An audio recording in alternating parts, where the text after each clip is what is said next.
Opposed? Motion carries unanimously. Thank you, Commissioners. Moving on to item 8C, which is the creation of an animal board. Mr. Swistek. Mr. Chairman, members of the Commission, good evening. Before I make this presentation, I want the Commission to know that I am a proud owner of a rescue dog, Boston Terrier, and he's taught me a lot to be real active. So I just want you to know that I'm very sensitive to these issues and know it's a process. And saying that, what you find before you is a resolution that basically creates an animal care ordinance review committee. And the committee is basically to conduct a review of the animal ordinance and any additions that may be added or subtracted based upon the benefit for our animals, our pets. The committee should be appointed that represents a diverse group of people, which includes animal advocates, people who raise or board livestock, veterinarian, animal breeders, an attorney, an animal care service director to be part of this committee. The resolution basically calls for a 7-member board, and it's in existence for at least 1 year or sooner, depending how quick they complete their review. I would stand for any questions. Each commissioner gets an appointment, one from the county manager's office, and then one representing the department director for this particular department. Thank you, Mr. Swistek. I'm going to move that we defer this item to the next meeting. I want to make it clear so that everyone understands that at the last meeting I had asked that the staff bring this to us this meeting. So there was nothing clandestine or unknown to anyone. And because of that, it doesn't change anything for me in terms of what I'm trying to accomplish. Let me say that there was an ordinance in place that was adopted by the Commission of 2008, of which at least 3 members here were not involved in. There is a request for clarification and possibly amendments to the ordinance, and I appreciate that. And I deeply appreciate the work of the animal advocates that spoke this evening. But while I appreciate the dialogue and I appreciate the passion, at the same time, we have an obligation and a responsibility that everyone's voices be heard. In the district that I represent, District 2, the South Valley particularly, we have many, many animal owners, not only for pets, but for commercial reasons. We have individuals that raise horses and train horses and teach lessons on horses. We have animals and we have people that raise pigs for sale and for personal consumption. We have chickens, we have ostriches, we have every animal that you could imagine. And I think that rather than trying to move an item quickly forward, which I think that's what's being asked here now this evening, is we need to take a step back. This is a different effort from 2008. And I think we have a responsibility to make sure that everyone has a voice in this process. I'm not trying to create, and I'm not suggesting a committee to string this process along, but rather that not one group has a seat at the table, but that there are many people seated at the table who clearly have an interest in this process and with this ordinance, and that we have an ordinance that is enforceable. And it isn't something that is just written on paper, but our staff cannot enforce it, neither law enforcement or animal control. And so the reason for me requesting the creation of this board, as I called it, and as staff has called it a committee, is to get it done quickly, but with a variety of stakeholders who have a variety of interests. And so I'm not in a hurry in the sense that we do this just because there's been a group that has lobbied commissioners, but that we do this because we are taking the interests of all of our citizenry to heart. And so that's why I'm going to ask that this be deferred to the next meeting. And I hope that it satisfies everyone and that we dispense with this notion this evening that we heard from some folks that somehow this was done at the last minute when I clearly had requested that it be brought back to this meeting.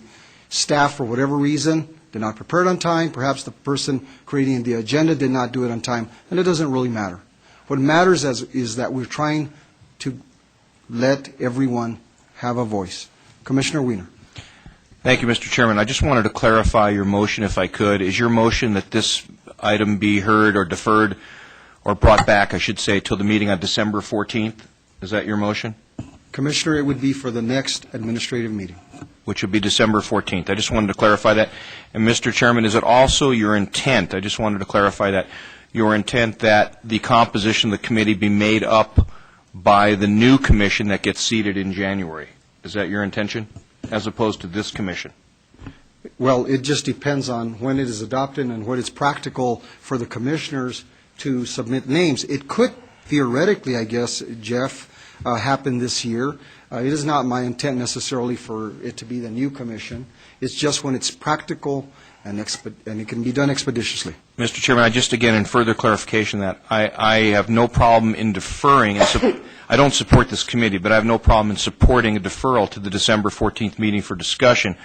But I will not, and I will adamantly oppose any effort that allows for this existing commission to make those appointments when we have 2 new members coming on in January. And I think if we're going to be doing this, and if the votes are going to pass against, with my objection, I would really like to urge the other commissioners to consider the fact that we should have that committee, those appointments made by the new commission, not by the outgoing commission. Not against anybody here, but the new commissioners should have an ownership of the people they appoint, not the people who are outgoing. And that's my only concern there. And I just wanted to clarify your intent and your support of that issue. Well, I don't have a problem with what you're recommending.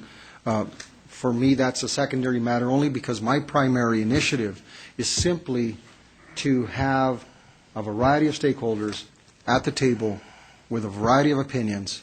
Thank you. Mr. Chairman.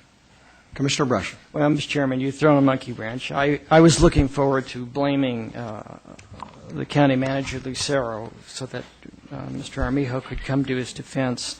And so you've ruined that. But let me just say that what we did in the past, Tom, and I think we ought to talk about this, because Commissioner De La Cruz, I appreciate your motion, and I think it's the correct motion. So I want to say that I appreciate it and I will support it. But why I don't think the committee is a good idea is because what happened in the past is each of the commissioners went out into the community, held public meetings.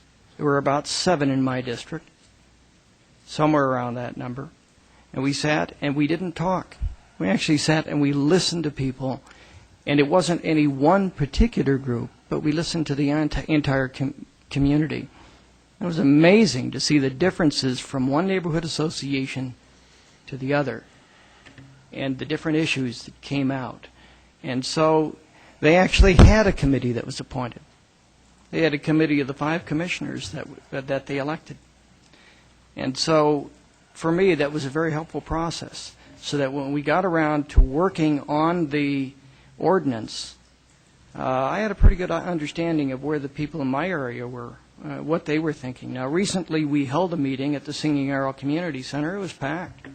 Had people from throughout the entire community attending. There was absolutely no seating. It was standing room only in the meeting, and it was a diverse group. They have a number of different opinions, and I think it's helpful. Mr. DeYoung was there, and we had Ralph and Slay. I mean, we had people from all with a lot of different points of view, and I think that was a very helpful process to actually have the commissioners sit in there and listen, and I thought it worked for me. So, Commissioner De La Cruz, thank you for your effort on this. Thank you, Commissioner. Commissioner Armijo. Mr. Chairman, I'd like permission to sit next to Commissioner Brasher so he can tell me how to think, how to talk, who I should say about, and so he can clarify for me what other people have said, what maybe I guess I didn't hear right. But all night long he's been clarifying for me what I heard and what he thinks I heard, and I don't know what I'm going to do starting January 1st. You know, we ought to change seats. I'm all for that. There is I support that effort. following this meeting, both Commissioner Brasher and Armijo will have one more meeting. One of the things that I appreciate that Commissioner Brasher said, that from one neighborhood to another, that there were differences. And that's exactly my point, that the different communities that we serve do have different opinions. And I believe that by the creation of this board, that we will bring focus to the variety of issues to come to a comprehensive way forward so that all voices are heard. We have a motion to defer to the next meeting. Second. We have a motion and a second. All in favor, say aye. Aye. Motion carries unanimously. Thank you. Mr. Chairman, members of the commission, thank you.